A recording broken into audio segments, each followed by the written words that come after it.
الدائمة في الدين والدنيا والآخرة. اللهم اشغل جوارحنا بطاعتك وقلوبنا بمعرفتك، واشغلنا طول حياتنا في ليلنا ونهارنا، والحقنا بالذين تقدموا من الصالحين، وارزقنا ما رزقتهم وكلنا كما كنت لهم. اللهم ربنا آتنا في الدنيا حسنة وفي الآخرة حسنة وقنا عذاب النار. اللهم إنك تعلم سري وعلانيتي فاقبل معذرتي، وتعلم حاجتي فاعتني سؤلي، وتعلم ما في نفسي فاغفر لي ذنوبي. اللهم إني أسألك إيمانا يباشر قلبي، ويقينا صادقا حتى أعلم أنه لا يصيبني إلا ما كتبت لي، وردا من المعيشة بما قسمت لي يا أرحم الراحمين. اللهم ارزقنا شهادة في سبيلك، واجعل موتنا في بلد حبيبك صلى الله عليه وآله وسلم. اللهم مقلب القلوب ثبت قلبي على دينك، ثبت قلوبنا على دينك. اللهم مصرف القلوب صرف قلوبنا على طاعتك، فسهل يا إلهي كل صعب بحرمة سيد الأبرار سهل. اللهم ربنا يسر لنا أمورنا كلها في الدين والدنيا والآخرة. ربي يسر ولا تعسر وتمم علينا بالخير، وبك نستعين بحرمة سيد المرسلين صلى الله عليه وآله وسلم. يا واجد يا ماجد لا تزل عني نعمة أنعمتها علي. اللهم ربنا هب لنا من أزواجنا وذرياتنا قرة أعين واجعلنا للمتقين إماما.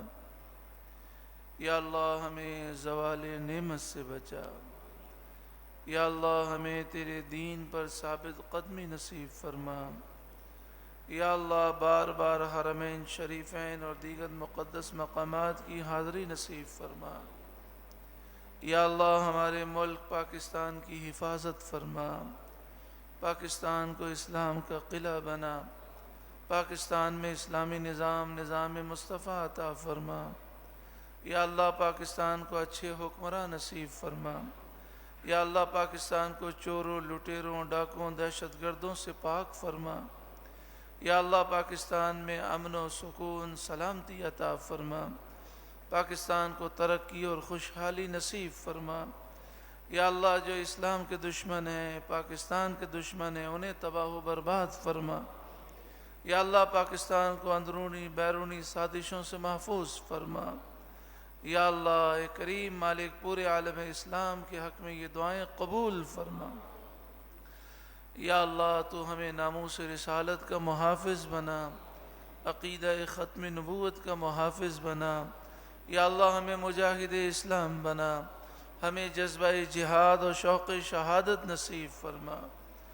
آمین ثم آمین بجاہ سید المرسلین صلی اللہ علیہ وآلہ وسلم. ان اللہ وملائکتہ یصلون علی النبی یا ایہا الذین آمنوا صلوا علیہ وسلموا تسلیما. اللہم صل علی سیدنا ومولانا محمد بن عبد اللہ ما ضاق أمر إلا وفرجه الله. اللهم صل على سيدنا ومولانا محمد صاحب الخلق العظيم وعلى آله وصحبه وسلم صلاة وسلاما عليك يا سيدي يا سيدي يا سيدي يا مكي يا مدني يا رحمة للعالمين يا شفيع المذنبين يا خاتم النبيين يا سيد المرسلين يا نبي الله يا حبيب الله يا نور الله يا رسول الله. نويت سنة الاعتكاف لله تعالى. شعبان المعظم کا مہینہ جاری و ساری ہے.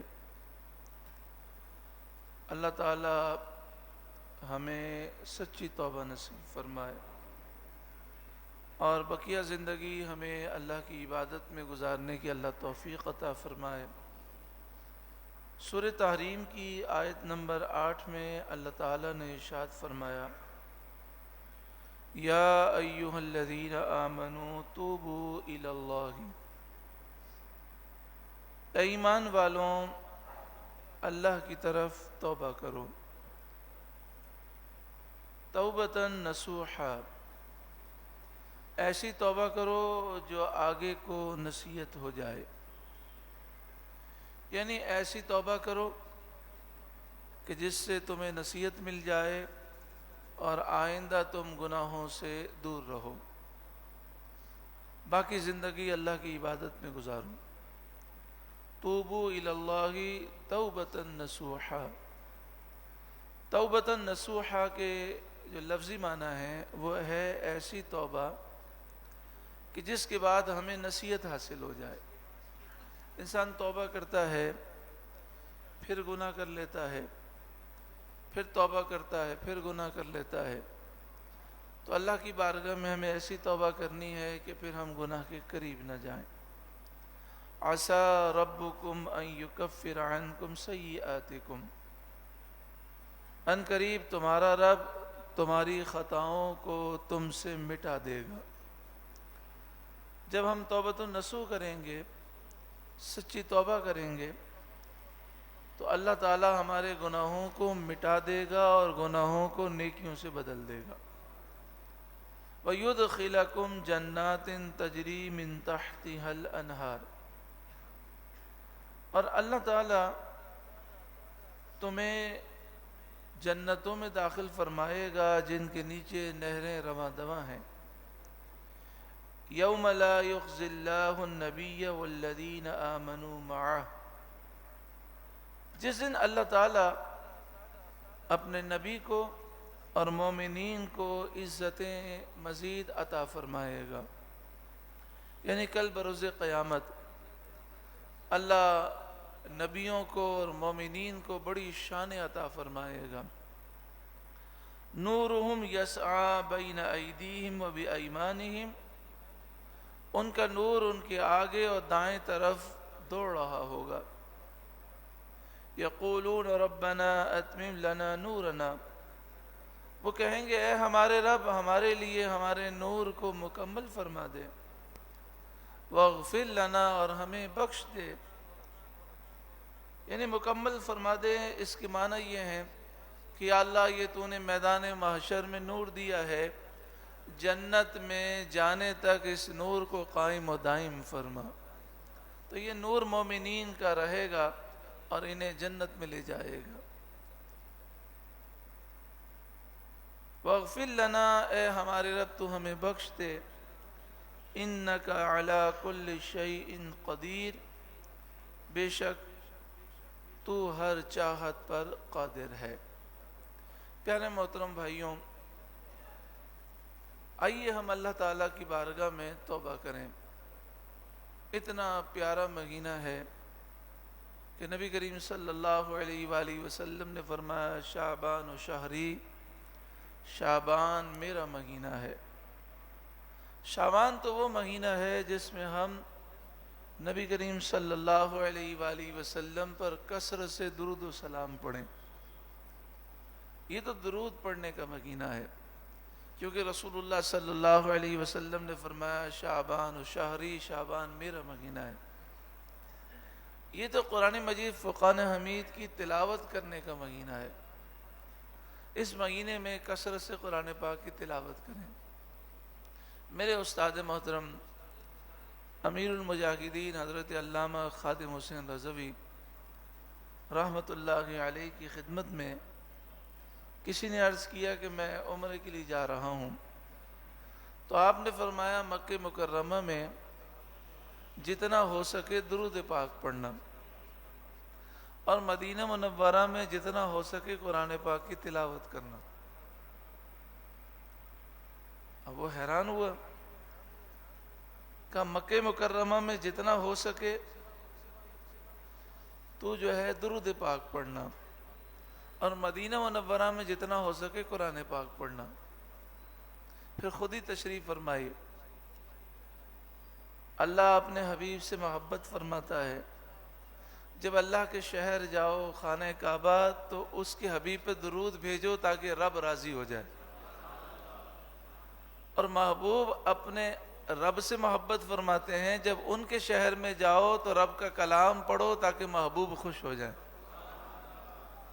تو شعبان و شہری، شعبان میرا مہینہ ہے، تو یہ قرآن پاک کی تلاوت کا مہینہ ہے۔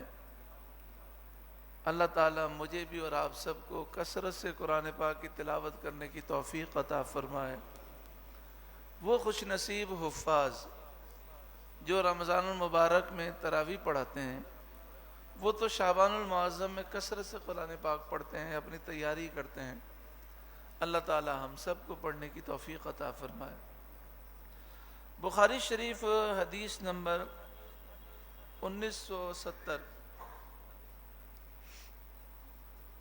کتاب الصوم، باب صوم شعبان۔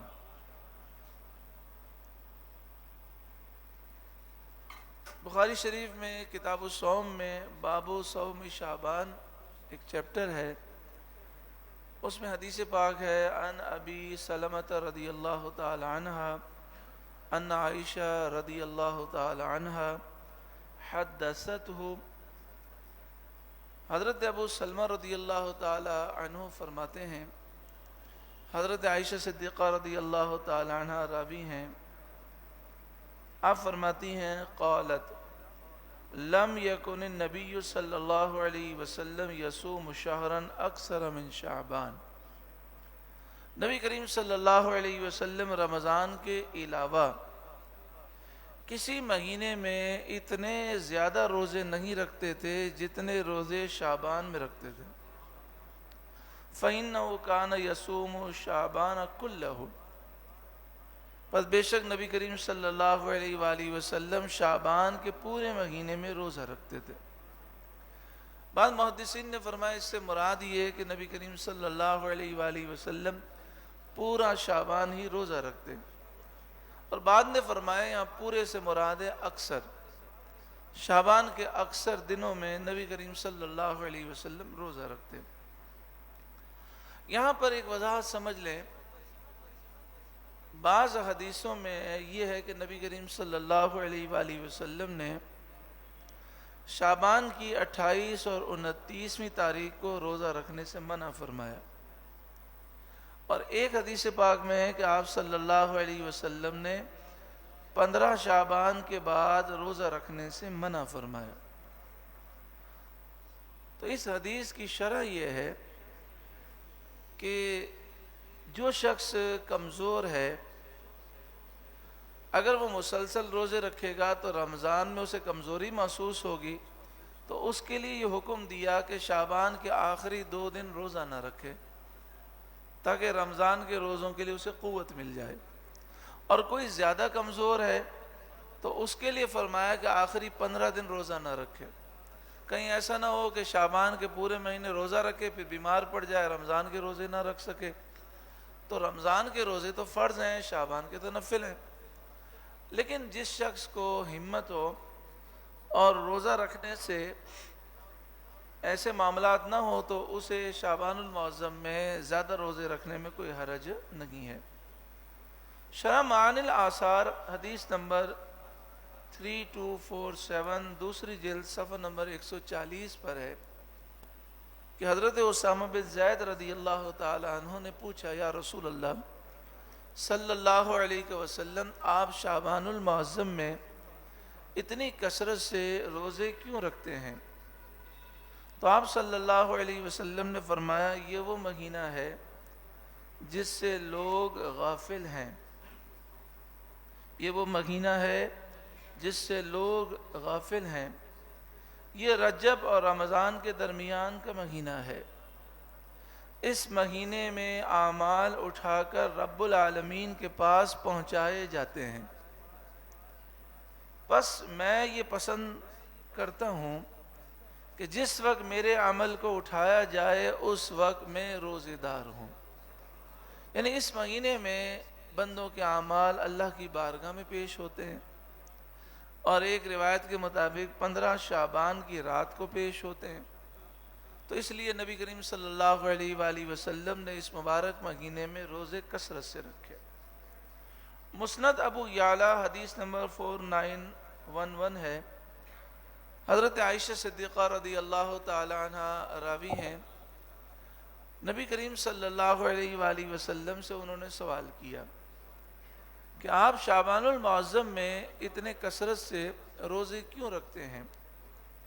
تو آپ صلی اللہ علیہ وسلم نے فرمایا یہ وہ مہینہ ہے جس میں لکھ دیا جاتا ہے کہ اس میں کس کی روح قبض کی جائے گی۔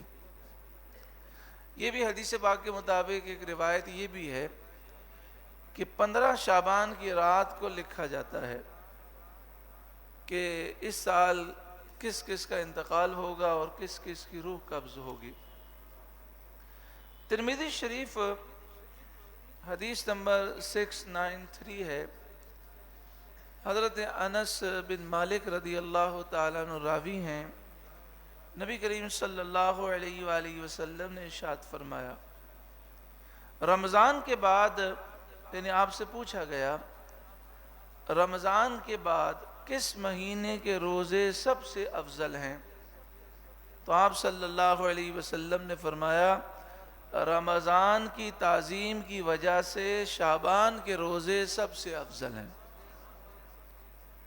رمضان کی تعظیم کی وجہ سے مطلب یہ کہ دیکھیں آپ جب رمضان المبارک سے پہلے قرآن پاک کی تلاوت کرتے ہیں، شعبان کے روزے رکھتے ہیں، اپنے آپ کو نیکیوں کی طرف لگاتے ہیں، تو رمضان آنے سے پہلے پہلے آپ نیکی کی طرف داخل ہو جاتے ہیں۔ پھر جب رمضان المبارک آتا ہے تو نیکی کرنا زیادہ مشقت کا باعث نہیں ہوتا۔ اب جس نے 11 مہینے روزے نہیں رکھے تو اس کے لیے اچانک سے رمضان کے روزے بس اوقات مشکل ہو جاتے ہیں، لیکن اگر وہ شعبان میں چند روزے رکھ لے تو روزوں رکھنے کا عادی بھی ہوگا اور اس کا اپنا ایک شیڈول بھی بنے گا۔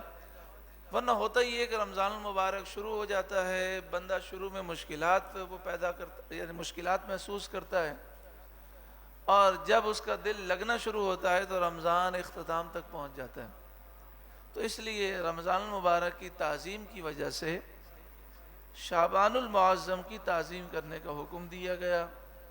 ہم نمازوں کی پابندی اور زیادہ کریں، نوافل کی پابندی کریں، قرآن پاک کی تلاوت کریں، اللہ کا ذکر کریں، اور جتنا ہو سکے نفلی روزے رکھیں۔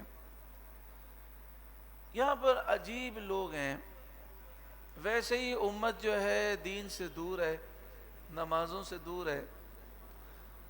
اب اگر امت کبھی نمازوں کی طرف آتی ہے، مسجد کی طرف آتی ہے، تو یہودی ایسی سازش ہے کہ کسی بھی طریقے سے لوگوں کو مسجد سے روکنا۔ آپ دیکھیں کرونا وائرس تو ساری دنیا کھلی ہے لیکن سب کو تکلیف مسجدوں سے ہے، پوری دنیا میں۔ سعودی عرب کے اندر سنیما گھر کھلے ہوئے ہیں، عیاشی کے اڈے کھلے ہوئے ہیں، لیکن حجر اسود کا بوسہ بند کیا ہوا ہے انہوں نے کہ اس سے کرونا وائرس لگ جائے گا۔ زمزم شریف کے کولر بند کیے ہوئے ہیں، یعنی کیسی عجیب سوچ ہے۔ تو ایسے ہی اچھا بعض لوگ جو ہیں ان کو پتہ نہیں ہوتا کہ یہ سوچ ہمیں کہاں سے ملی ہے۔ یہودی بہت بڑے سازشی ہیں، وہ سوچ ہمارے اندر اس طریقے سے ڈالتے ہیں کہ ہمیں احساس نہیں ہوتا۔ تو انہوں نے بعض لوگوں کے دماغوں میں یہ سوچ ڈال دی کہ یار یہ پورے سال تو لوگ اتنا نمازوں کے قریب نہیں آتے، 15 شعبان کو قریب آ جاتے ہیں، 15 شعبان کو بھی مسجد ویران ہونی چاہیے۔ عجیب و غریب بات۔ انہوں نے کہا کہ مسجد کے اندر 15 شعبان کو آ کر لوگ نماز پڑھتے ہیں، درس قرآن سنتے ہیں، ذکر اور دعا کی محفل ہوتی ہے، یہ بدعت حرام ہے۔ اب آپ سوچیں، نبی کریم صلی اللہ علیہ وآلہ وسلم نے فرمایا جو بدعتی ہے وہ جہنم کا کتا ہے۔ آپ نے فرمایا بدعتی کی اللہ توبہ بھی قبول نہیں کرے گا۔ تو یعنی ایک تو مسلمان پورا سال مسجدوں سے دور ہیں، 15 شعبان کو وہ آ کر درس قرآن سن رہے ہیں، ذکر و دعا کی محفل میں آ رہے ہیں، ان کو جہنمی کتا بنا دیا، یعنی بدعتی کہہ دیا۔ کتنی بڑی گالی ہے بدعتی کہنا کسی مسلمان کو۔ اور پھر ان کے دماغ میں یہ بیٹھا ہوا ہے کہ جناب یہ تو ہم دین کا فائدہ کر رہے ہیں۔ حالانکہ دیکھیں 15 شعبان المعظم کے فضائل احادیث طیبہ میں موجود ہیں۔ اب حوالہ سنیں، ترمذی شریف حدیث نمبر 739، ابن ماجہ شریف حدیث نمبر 1389، شعب الایمان حدیث نمبر 3826، شرح السنہ حدیث نمبر 992، مصنف ابن شیبہ جلد پہلی صفحہ نمبر 400 جو ہے 37، مسند امام احمد بن حنبل جلد 6 صفحہ نمبر 239۔ حضرت عائشہ صدیقہ رضی اللہ تعالی عنہ فرماتی ہیں ایک رات میری آنکھ کھلی، میں نے نبی کریم صلی اللہ علیہ وآلہ وسلم کو کاشان اقدس میں نہ پایا، میں گھبرا گئی، میں ڈھونڈنے کے لیے نکلی تو میں نے نبی کریم صلی اللہ علیہ وسلم کو جنت البقیع شریف میں پایا۔ تو مجھ سے آقا دو جہاں صلی اللہ علیہ وسلم نے فرمایا بے شک اللہ نصف شعبان کی رات یعنی 15ویں شعبان کی رات کو آسمان دنیا کی طرف نزول فرماتا ہے، یعنی خاص تجلی فرماتا ہے، اور بنو کلب کی بکریوں کے بالوں سے زیادہ لوگوں کی بخشش فرما دیتا ہے۔ یہ عرب کے اندر قبیلہ تھا بنو کلب، جہاں بکریاں بہت زیادہ تھیں، تو ایک بکری میں نہ جانے کتنے بال ہوتے ہیں، بنو کلب کی بکریوں کے بالوں سے زیادہ لوگوں کی اللہ بخشش فرما دیتا ہے۔ ابن ماجہ شریف حدیث نمبر 1388، حضرت علی رضی اللہ تعالیٰ عنہ راوی ہیں، نبی کریم صلی اللہ علیہ وآلہ وسلم نے فرمایا جب نصف شعبان کی رات ہو تو اس رات قیام کرو، اللہ کی عبادت کرو، اور اس کے دن میں روزہ رکھو، کیونکہ اللہ تعالیٰ اس رات میں غروب آفتاب کے بعد آسمان دنیا کی طرف نازل ہوتا ہے، یعنی خاص تجلی رحمت فرماتا ہے، اور فرماتا ہے یعنی شب برات کی جو رات ہے، جو شب برات ہے، شب کے معنی ہی رات ہے، جو شب برات ہے 15ویں شعبان کی جو رات ہے اس میں خاص رحمت کی تجلی ہوتی ہے، اور اللہ فرماتا ہے کوئی بخشش طلب کرنے والا تو میں اسے بخش دوں، ہے کوئی رزق طلب کرنے والا کہ میں اس کو روزی دوں، ہے کوئی مصیبت میں مبتلا تو میں اس کو عافیت میں رکھوں، ہے کوئی فلاں چیز کا طالب کہ میں اسے فلاں چیز دوں، ہے کوئی فلاں کا طالب، ہے کوئی فلاں کا طالب، یہ صدا ہوتی ہے صبح تک۔ ابن ماجہ حدیث نمبر 1390، حضرت ابو موسیٰ اشعری رضی اللہ تعالیٰ عنہ راوی ہیں، نبی کریم صلی اللہ علیہ وآلہ وسلم نے فرمایا، اب آپ بتائیے حضور کے فرمان کے بعد یہ ثابت ہوا کہ 15ویں شعبان کی رات ہمیں خوب عبادت کرنی چاہیے۔ اگر لوگ مسجد میں آتے ہیں، درس قرآن ہوتا ہے، ذکر کی محفل ہوتی ہے، دعا مانگی جاتی ہے، لوگ اپنے گناہوں سے توبہ کرتے ہیں، کتنے بے نمازی نمازی بن جاتے ہیں، تو بتائیے فائدہ ہے کہ نقصان ہے؟ کتنا فائدہ ہے؟ لیکن یہودی ایک سازش ہے کہ بعض لوگوں کا ذہن یعنی ان کو پتہ نہیں ہوتا کہ پیچھے سے یہودی سازش ہے. بعض لوگوں کے ذہنوں میں یہ بات ڈال دی کہ ان کا مشن ہے لوگوں کو مسجدوں سے دور کرنا. اگر لوگ کسی دن کبھی بھی مسجد میں آتے ہیں تو کوئی طریقے سے مسجد سے دور کریں. کوئی موقع نہیں ملا تو جناب کورونا ہو جائے گا. ارے اللہ کے بندوں، لوگ مسجد میں آتے ہیں شفا کے لیے، مسجد میں بیماریاں کیسے آئیں گی؟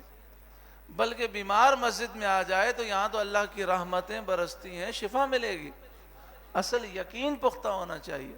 میں نے عرض کیا نا کہ وہ کیسے بیچارے بدنصیب ہیں کہ حجر اسود کا بوسہ لینے سے بیمار آدمی کو شفا مل جائے. انہوں نے بوسہ بند کر دیا کہ کہیں کورونا نہ لگ جائے، کورونا نہ لگ جائے.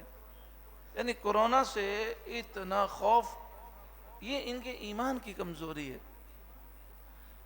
تو عقید جہاں صلی اللہ علیہ وآلہ وسلم نے فرمایا اللہ نصف شعبان کی رات کو خصوصاً متوجہ ہوتا ہے، بس تمام مخلوق کو معاف فرما دیتا ہے. لیکن کچھ لوگوں کی بخشش نہیں ہوتی اس رات. ان میں پہلا شخص ہے کافر مشرک، دوسرا شخص ہیں ایک دوسرے سے عداوت رکھنے والے، کینہ رکھنے والے، بغض رکھنے والے. اللہ کا شکر ہے ہم مومن ہیں، لیکن افسوس ہمارے دنوں میں بس اوقات کینہ ہوتا ہے. اعلیٰ حضرت امام اہل سنت نے خط لکھا اور اس میں فرمایا کہ لوگوں سے کہیں کہ یہ رات آنے سے پہلے اپنے سینے کو کینے سے، عداوت سے، بغض سے پاک کریں اور ایک دوسرے سے معافی دل سے مانگیں. صرف زبانی کلام نہ ہو بلکہ دل سے مانگیں. یہاں پر یہ ہوتا ہے کہ میسج تو چلائے جاتے ہیں. اب آپ کو معلوم ہے میسج کی دنیا ہے، ایک سیکنڈ میں ہزاروں لوگوں کو میسج بھیج دیا جاتا ہے کہ مجھے معاف کرنا. لیکن ماں ناراض ہے، ماں کا دل دکھایا ہوا ہے، ماں سے معافی مانگنے نہیں جا رہا. باپ ناراض ہے، باپ کا دل دکھایا ہوا ہے، اس سے معافی مانگنے نہیں جا رہا. فلاں رشتہ دار سے قطع تعلقی کی ہوئی ہے، اس سے معافی مانگنے نہیں جا رہا. فلاں کے پیسے دبائے ہوئے ہیں، اس کو پیسے واپس کرنے نہیں جا رہا. یعنی جس سے کوئی لینا دینا ہی نہیں.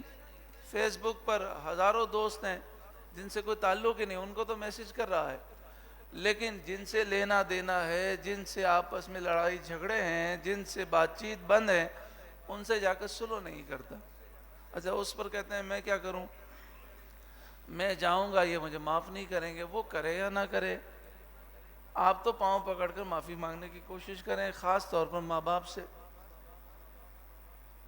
تیسرا فرمایا جو رشتہ کاٹنے والا ہوگا اس کی بخشش نہیں ہوگی. یعنی دنیاوی وجوہات کی بنا پر جو رشتہ کاٹ دیتے ہیں، رشتہ داروں سے قطع تعلق ہی کرتے ہیں، ان کی بخشش نہیں ہوگی. اسی طرح جو تکبر سے کپڑا لٹکانے والا ہے اس کی بخشش نہیں ہوگی. جو والدین کا نافرمان ہے اس کی بخشش نہیں ہوگی. جو شراب کا عادی ہے اس کی بخشش نہیں ہوگی. جو قاتل ہے اس کی بخشش نہیں ہوگی. جو حسد کرنے والا ہے، لوگوں سے جلنے والا ہے، حسد کے معنی ہے کہ جل کر یہ تمنا کرنا کہ اس کی نعمت اس سے چھن جائے، تو ایسے حاسد کی بخشش نہیں ہوگی. اسی طرح فرمایا جو زنا کا عادی ہے اس کی بخشش نہیں ہوگی. اور جو انسان یا جانور کی تصویریں بنانے والا ہے اس کی بخشش نہیں ہوگی. اس طرح فرمایا کہ جو چغل خور ہے، چغل خور کے معنی ہے ایک کی بات دوسرے تک پہنچا کر دونوں میں لڑائی کروا دینا، یا اگر نفرت تھی تو نفرت میں اور اضافہ کر دینا. اس طرح ایک کی بات دوسرے تک پہنچانا یہ چغل خوری ہے، اس کی بخشش نہیں ہوگی. تفسیر در منصور 7ویں جلد صفحہ نمبر 402 پر ہے. حضرت عائشہ صدیقہ رضی اللہ تعالی عنہا فرماتی ہیں نبی کریم صلی اللہ علیہ وآلہ وسلم نے ارشاد فرمایا اللہ 4 راتوں میں بھلائیوں کے دروازے کھول دیتا ہے. ایک ہے بقرعید کی رات، دوسری ہے عید الفطر کی رات، اور تیسری ہے شعبان المعظم کی 15ویں رات. اس رات مرنے والوں کے نام لکھ دیے جاتے ہیں، لوگوں کا رزق لکھ دیا جاتا ہے، اور اس سال حج کرنے والوں کے نام لکھ دیے جاتے ہیں۔ اور چوتھی رات ہے عرفے کی رات، یعنی 8 اور 9 ذی الحجہ کی درمیانی رات۔ لطائف المعارف میں پہلی جلد صفحہ نمبر 137 پر ہے، حضرت علامہ ابن رجب لکھتے ہیں کہ حضرت علی رضی اللہ تعالیٰ عنہ 15 شعبان کی رات باہر تشریف لائے۔ آپ نے آسمان کی طرف دیکھا اور فرمایا ایک مرتبہ حضرت داؤد علیہ السلام 15 شعبان کی رات باہر تشریف لائے اور آپ نے آسمان کی طرف نظر کی، اور آپ نے فرمایا یہ وہ وقت ہے کہ اس وقت میں جس شخص نے بھی جو دعا کی، اللہ سے دعا مانگی، اللہ نے اس کی دعا قبول فرمائی۔ جس نے اس رات میں مغفرت طلب کی، اللہ نے اس کی مغفرت فرمائی۔ ہاں، کس کی دعا قبول نہیں ہوتی؟ تو فرمایا جو عشار ہے، یعنی ظلمن جو ہے وہ ٹیکس لینے والا ہے۔ اسی طرح جو جادوگر ہے، جو کاہن ہے، اور جو باجا بجانے والا ہے، اس کی دعا قبول نہیں ہوتی۔ پھر حضرت داؤد علیہ السلام نے یہ دعا کی، اللہم رب داؤد، اے داؤد کے رب، اے میرے رب، اغفر لمن دعاک فی ہذہ اللیلہ او استغفرک فیہا، اے اللہ جو اس مبارک رات تجھ سے دعا مانگے تو اس کی دعا قبول فرما، اسے بخش فرما، اسے بخش دے۔ جو تجھ سے بخشش کا سوال کرے یا اللہ تو اسے بخش دے۔ پیارے محترم بھائیوں، پیر اور منگل کی درمیانی رات جو ہے وہ 15 شعبان المعظم کی رات ہے۔ استاد محترم امیر المجاہدین کا ایک بیان میں نے سنا، اس میں آپ نے فرمایا کہ ہم ایک دوسرے سے معافی تو مانگ لیتے ہیں، لیکن رسول اللہ صلی اللہ علیہ وآلہ وسلم سے معافی کیسے مانگیں؟ کہ ہم نے حضور کے دین کے لیے کچھ بھی نہیں کیا، بلکہ جب سے پاکستان بنا، نعوذ باللہ من ذالک، دشمنان اسلام کو لوگوں نے سپورٹ کیا۔ ووٹ کی طاقت کے ذریعے بھی ان لوگوں کو وہ آگے لائے جو یہودوں کے ایجنٹ تھے، یہودیوں کے ایجنٹ تھے۔ تو آپ نے فرمایا اس رات رسول اللہ سے معافی مانگیں اور اتنا روئیں کہ حضور راضی ہو جائیں، اور یہ عزم کریں کہ اب ہم دین مصطفیٰ کے خادم بنیں گے، ناموس رسالت کے محافظ بنیں گے، عقیدہ ختم نبوت کے محافظ بنیں گے، اور انشاءاللہ ہم دین کو تخت پر لانے کے لیے کوشش کریں گے۔ اللہ تعالی ہم سب کو سچی توبہ نصیب فرمائے۔